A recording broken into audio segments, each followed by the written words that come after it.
Hallelujah. सभी को जय मसीह की। मैं अमरीक जय आज एक बार फिर मेरे YouTube channel Hindi Punjabi Bible study Amrik Singh इस चैनल के ऊपर मैं आपका स्वागत करता हूं और धन्यवाद करता हूं प्रभु यीशु का कि प्रभु यीशु ने आज एक बार फिर समय दिया है कि हम प्रभु यीशु मसीह के वचनों से कुछ सीख सकें, प्रभु यीशु मसीह के वचनों से कुछ हम लोग जान सकें, क्योंकि हमारे परमेश्वर वो अपने वचन के द्वारा हमसे बातचीत करते हैं। और प्रभु यीशु मसीह इन दिनों में अपने वचन हमें इसलिए देते हैं ताकि हम प्रभु यीशु मसीह के राज्य के लिए तैयार हो सकें। तो हमारे प्रभु यीशु मसीह बहुत ही पवित्र हैं, प्रभु यीशु मसीह बहुत ही सच्चे हैं और इसीलिए लोगों ने प्रभु यीशु मसीह को सच्चाई को ग्रहण नहीं किया और जिसकी वजह से प्रभु यीशु मसीह को मरना पड़ा। तो आज भी जो इंसान आत्मा और सच्चाई के साथ प्रभु यीशु मसीह के पीछे चलना चाहता है तो उनका भी सताव तो होने वाला है, उनको भी तो परेशान किया जाएगा। तो आज हमारे प्रभु यीशु मसीह हमसे कहना क्या चाहते हैं, तो उस बात को हमें ध्यान से देखना है, उसको हमें जानना है और फिर हमें किस तरह से जीवन जीना है वो हमें खुद फैसला करना है। क्योंकि प्रभु यीशु मसीह ने तो जो कुछ बोलना था, जो कुछ लिखवाना था वो तो बाइबल में लिखकर दे दिया प्रभु यीशु मसीह ने। उसके बाद मानना ना मानना वो इंसान की मर्जी है। प्रभु यीशु मसीह कभी भी किसी से जबरदस्ती नहीं करते। तो और ऐसा भी नहीं है कि परमेश्वर के वचन को पढ़ोगे तो आपको समझ में नहीं आएगा। तो इतना कोई भी वचन मुश्किल तो नहीं है कि इंसान को समझ ना आए। और प्रभु यीशु मसीह ने सीधा सीधा और स्पष्ट लिखा हुआ है और स्पष्ट बोला भी है, लेकिन उसको मानना, उसको ग्रहण करना या ग्रहण नहीं करना वो तो इंसान के हाथ में है। और मैं आपके लिए एक वचन पढ़ना चाहता हूं, तो वचन को बहुत ध्यान से सुनना और समझना। मैं पढ़ूंगा आपके लिए मत्ती रचित सुसमाचार उसका 14 अध्याय और उसका 6 से लेकर उसके 12 वचन तक। मत्ती रचित सुसमाचार 14 अध्याय 6 से 12 तक।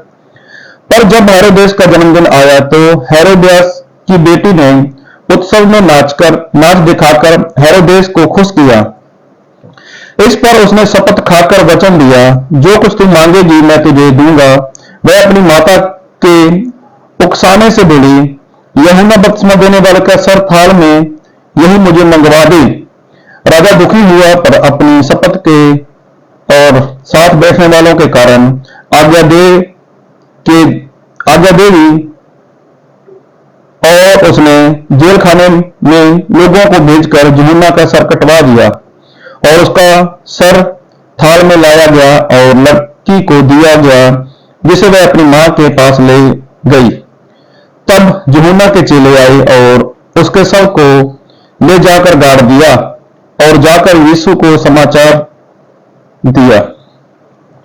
जी हाँ, इस वचन से हमारे परमेश्वर आज कुछ बातचीत करना चाहते हैं। तो प्रभु यीशु मसीह कहना क्या चाहते हैं उस बात को बहुत ध्यान से सुनना, उसको समझना और उसको मानना भी है, क्योंकि सुनने वाले नहीं मानने वाले स्वर्ग में जाने वाले हैं।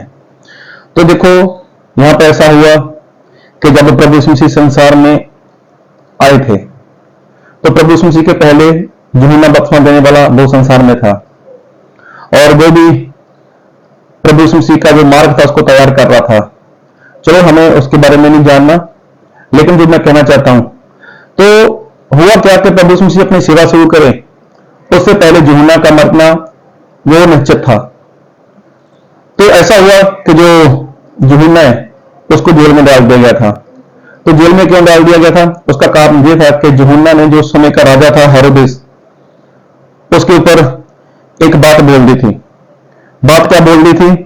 और मैं आपके वचन पढ़ूंगा मरकुस उसका 6 अध्याय उसके 17 वचन से पढ़ूंगा। मरकुस 6 अध्याय उसके 17 वचन। हेरोदेस ने अपने भाई फिलिप्पुस की पत्नी हेरोदियास के कारण जिससे उसने विवाह कर लिया था लोगों को भेजकर यूहन्ना को पकड़वा कर बंदी गृह में डाल दिया था। तो देखो यहां पर ऐसा लिखा है कि जो हेरोदेस है उसने क्या किया था? यूहन्ना को जेल में डाल दिया था। उसका कारण ये था कि जो हेरोदेस है उसने अपने भाई की पत्नी को अपने पास रखा हुआ था। और यही बात यूहन्ना बपतिस्मा देने वाले ने उसको बोल दिया और सबके सामने बोल दिया। तो सबके सामने बोल दिया। अभी वो राजा है, राजा का मान सम्मान था, उसका रुतबा था, तो लेकिन उसको बात बुरी लगी तो उसने उसको जेल में डाल दिया। तो अभी राजा उसको मारना चाहे तो कैसे मारे, क्योंकि लोग तो उसका यूहन्ना को अच्छा मानते थे, यूहन्ना के पास जाते थे, उसकी बातें सुनते थे, और बहुत से लोग तो यूहन्ना के पास जाकर बपतिस्मा भी लेते थे। अभी यही बात जो हेरोदियास है, राजा हेरोदेस, और जिसको उसने रखा हुआ था, हाँ, उसके बारे में ऐसा लिखा है कि उसका नाम था जो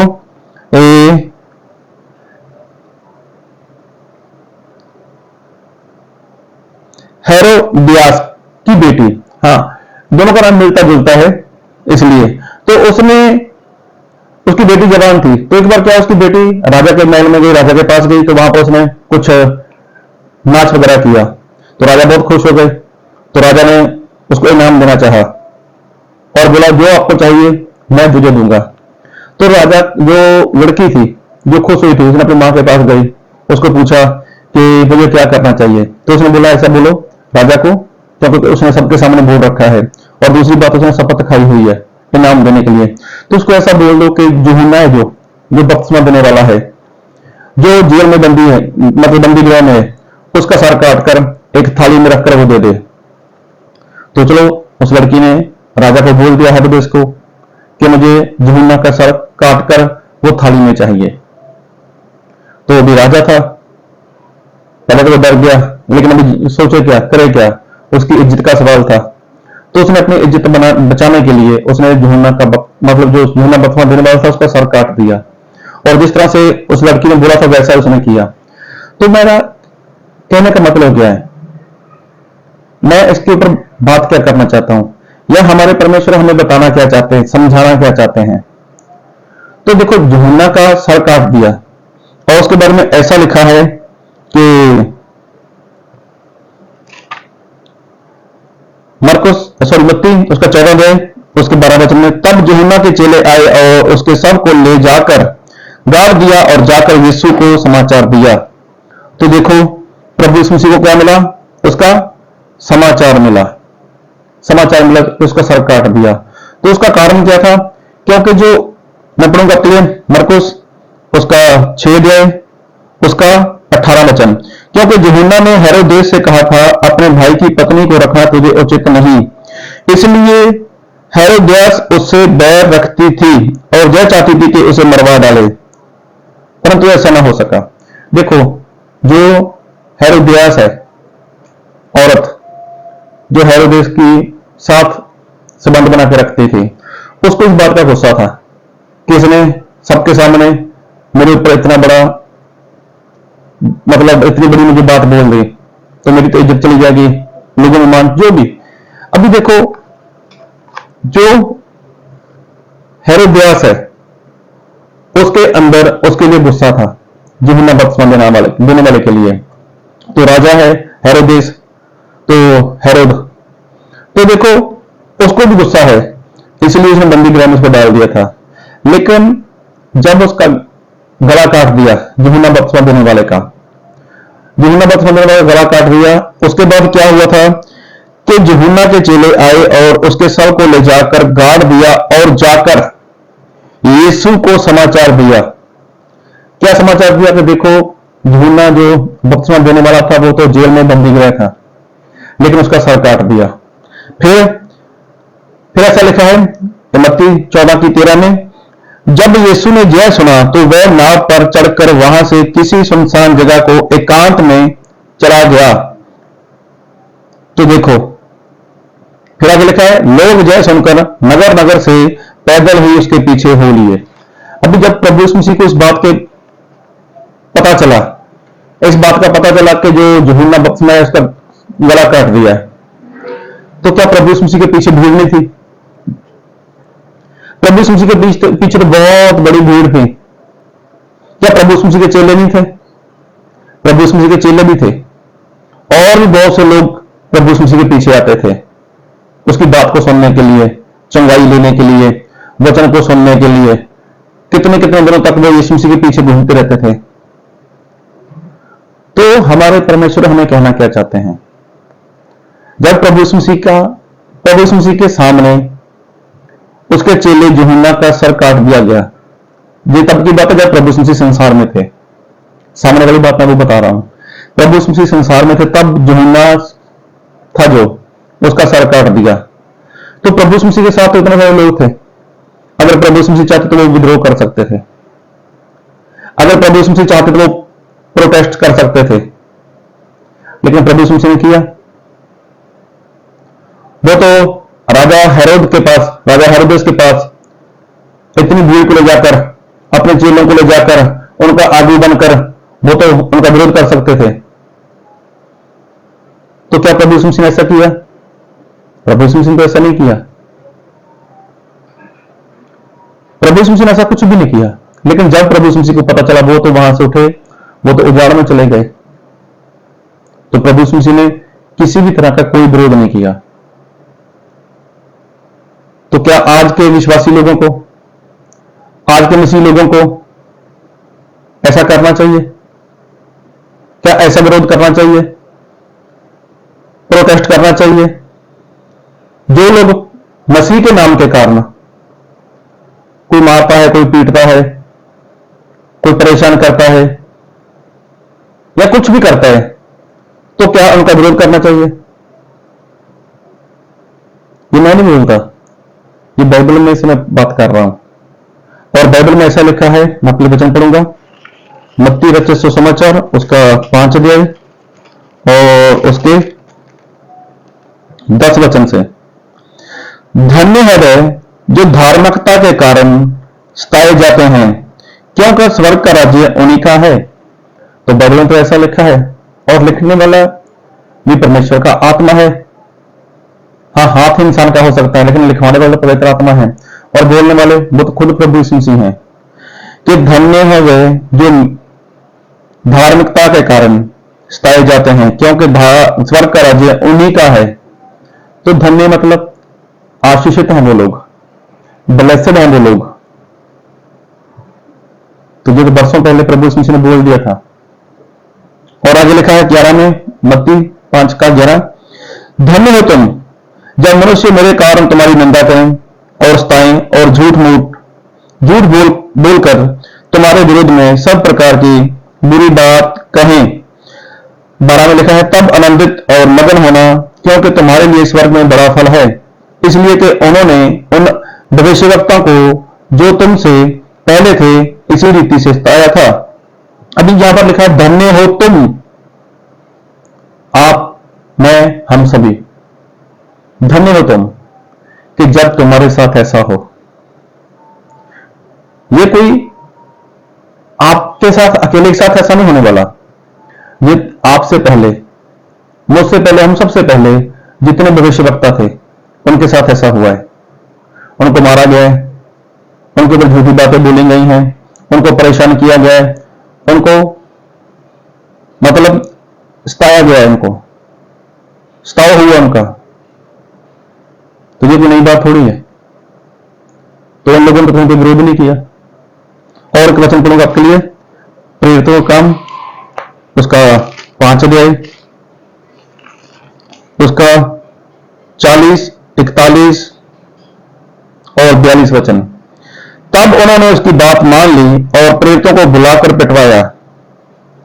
पिटवाया और जय आदेश देकर छोड़ दिया कि यीशु के नाम से फिर कोई बात ना करना। वह इस बात से आनंदित होकर महासभा के सामने से चले गए कि हम उसके एक नाम के लिए अपमानित होने के योग्य तो ठहरे। वह प्रतिदिन मंदिर में और घर घर में उपदेश करने और इस बात का सुसमाचार सुनाने से कि यीशु ही मसीह है ना रुके। तो देखो, प्रेरितों को भी परेशान किया गया। तो प्रेरित कहां अकेले थे? तो प्रेरित 120 लोग थे। 120 लोगों जब पवित्र आत्मा उनको मिला था, तो ये तो बात की बात है। अभी यहां पर तो ऐसा नहीं बोल सकता 120 है, उनकी गिनती तो बढ़ती गई थी, इनकी गिनती बढ़ती गई। तो क्या इन लोगों ने विरोध किया? क्या इन लोगों ने कहीं पर धरना दिया? इन लोगों ने कुछ किया? इन लोगों ने कुछ कैसा किया ही नहीं है।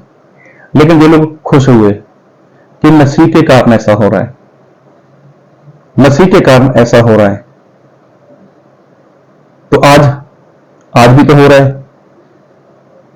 तो जो लोग परेशान कर रहे हैं उनकी भी प्रार्थना करो कि परमेश्वर आप उनको क्षमा करो। परमेश्वर जिसका स्ताव हो रहा है, जिसको परेशान किया जा रहा है और जिसको मार रहे हैं लोग, तो उनको आप में बने रहने के लिए, उनको सहन करने के लिए आप बल दो, आप पवित्र आत्मा का सामर्थ दो, ताकि वो पवित्र आत्मा की सहायता से वो सब कुछ सहन कर सकें और आपके राज्य में आ सकें। देखो, आप, मैं और हम सभी लोग, जितने लोग मसीह के पास आए हैं, सभी लोग चाहते हैं वो स्वर्ग में चले जाएं। लेकिन स्वर्ग में जाएं कैसे? मरना तो पड़ेगा ही। तो कोई ना कोई आपको मारेगा। अगर मसीह में चलना चाहते हो तो कोई ना कोई तो आपको मार ही देगा, तभी आप स्वर्ग में जाओगे। तो मसीह में आए हो तो मरने के लिए आए हो, आपको मरना है आपको, और कोई भी मार सकता है। लेकिन उसके बाद विरोध करना, रोड के ऊपर आ जाना, कुछ कैसा करना, तो ये कहां पर प्रभु यीशु मसीह ने बोला है? अरे यूहन्ना जो बपतिस्मा देने वाला था, भविष्यवक्ता था, जब उसका गला काट दिया, प्रभु यीशु मसीह को पता चला, तो प्रभु यीशु मसीह ने किसी को नहीं बोला कि आप लोगों मेरे साथ बहुत लोग हो, चलो बड़ी भीड़ इकट्ठी कर लेते हैं, वहां पर जमा हो जाते हैं, वहां पर ऐसा करते हैं। नहीं, प्रभु यीशु मसीह ने ऐसा कुछ नहीं बोला। प्रभु यीशु मसीह चले गए एकांत में, वो तो सुनसान जगह पर चले गए, तो किसी को कुछ बोला ही नहीं प्रभु यीशु मसीह ने। तो चाहते प्रभु यीशु मसीह ऐसा कर सकते थे, वो अपने चेलों को इकट्ठा करते, भीड़ को इकट्ठा करते, चलो भाई जिस राजा ने उसका गला काटा है उसका हम विरोध करते हैं। तो होता क्या? राजा माफी मांग लेता, या अपने उस पद से, उस ओहदे से, उस पोस्ट से वो उतार दिया जाता, तो उसका फायदा क्या था? लेकिन प्रभु यीशु मसीह ने सब कुछ सहन किया है। और बाइबल में लिखा है दूसरा तिमोथियुस उसका 3 अध्याय उसके 12 वचन में, परंतु जितने मसीह यीशु में भक्ति के साथ जीवन बिताना चाहते हैं वह सब सताए जाएंगे। तो स्पष्ट तो लिखा है यहां पर, जितने लोग मसीह में जीवन जीना चाहते हैं सभी लोग सताए जाएंगे, सभी लोग सताए जाएंगे, एक भी नहीं बचेगा। सताओ तो है ही। आप किसी शहर में रहते हो, किसी गांव में रहते हो, आप अपने घर में रहते हो, तो बड़ा सताओ ऐसा नहीं कोई आपको जान से मार डाले। अरे छोटी छोटी बातों में आपके रिश्तेदार, आपकी बरादरी, आपका समाज, आपका मोहल्ला, आपका शहर, आपके घर के लोग अगर आपका विरोध करते हैं तो इसको तो सताओ बोलते हैं। सताओ ऐसा नहीं है कि कहीं पर किसी को जला दिया मसीह के नाम से, किसी के मतलब खत्म कर दिया या चर्च तोड़ दिया। सताओ ये भी है, एक सताओ ऐसा है कि जो इंसान का हर रोज होता है, आस पड़ोस वाले करते हैं, शहर वाले करते हैं, बरादरी वाले करते हैं, समाज वाले करते हैं, परिवार वाले करते हैं, वो भी तो सताओ है। तो क्या इस सताओ को आप नहीं सहन करते? तो प्रभु यीशु मसीह ने किसी का विरोध नहीं किया।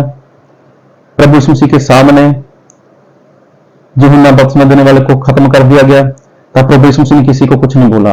अरे जहां तक प्रभु यीशु मसीह का खुद का विरोध हुआ, खुद को सताया गया, तो प्रभु यीशु मसीह ने किसी को कुछ नहीं बोला। तो इसलिए जो विरोध होता है, जो सताव होता है, होने दो। ये तो परमेश्वर का वचन है जो पूरा हो रहा है, और बहुत अच्छी बात है कि वो परमेश्वर का वचन आप पूरा कर रहे हो, वो परमेश्वर का वचन आपके जीवन में पूरा हो रहा है। इसलिए परमेश्वर के वचन को अच्छे से मानो, अच्छे से विश्वास करो, और परमेश्वर के वचन की सच्चाई में आगे बढ़ सको। और जब भी सताव हो तो उसके पहले प्रभु यीशु मसीह से प्रार्थना करो कि प्रभु यीशु मसीह मुझे, आपको, हम सभी को, और जितने लोग प्रभु यीशु मसीह के नाम से सताए जा रहे हैं सभी को पवित्र आत्मा का सामर्थ दें, ताकि पवित्र आत्मा से भरकर उस सताव का और जो पीड़ा मिलने वाली है, जो लोग परेशान करेंगे, उसका सामना कर सकें और मसीह में बने रह सकें। इन सारी बातों के लिए प्रभु आपको बहुत आशीष दे। आमीन।